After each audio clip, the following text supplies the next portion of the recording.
আরতি কিভাবে করব, কতবার দেখাতে হবে, কোন কোন সামগ্রী দ্বারা আরতি করব।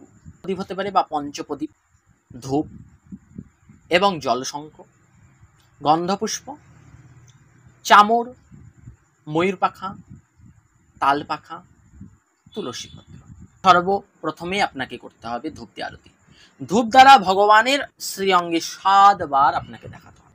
ডাইরেক্টলি যে পঞ্চপ্রদীপ নিলেন আর প্রভুর মুখের দিকে তাকিয়ে ঘোরালেন না, প্রভুর শ্রী চরণ কমলে 4 বার, নাভি দেশে 2 বার, মুখমণ্ডলে 3 বার আর সর্বাঙ্গে 7 বার ঘোরাবেন।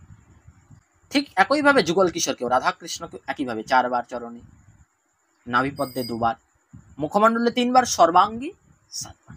জল শঙ্খ যখন নিয়ে আপনি আরতি করবেন না, তখন মনে রাখবেন এই শিরোদেশ লক্ষ্য করে, ভগবানের শিরোদেশ, এটা চরণেও যাবে না, সর্বাঙ্গেও যাবে না, এই শিরোদেশ লক্ষ্য করে 7 বার ঘুরিয়ে বিসর্জন পাত্রে ওই জল শঙ্খের জল ফেলতে হবে।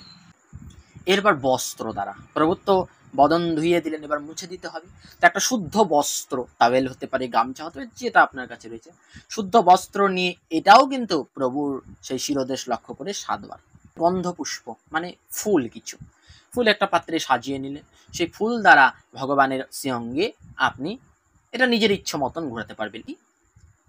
তাল পাখা, গরম, এক্ষেত্রে বলে রাখি, গরমের দিন যদি হয় সেক্ষেত্রে তালপাতা এবং ময়ূর পাখা ব্যবহার করা যেতে পারে।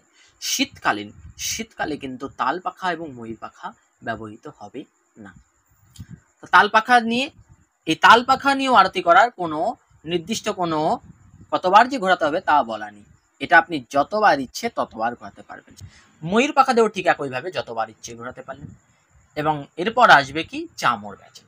চামর বেজনের ক্ষেত্রেও এই যে চামর বেজন, নরহরি সরকার ঠাকুর খুব সুন্দরভাবে করেন।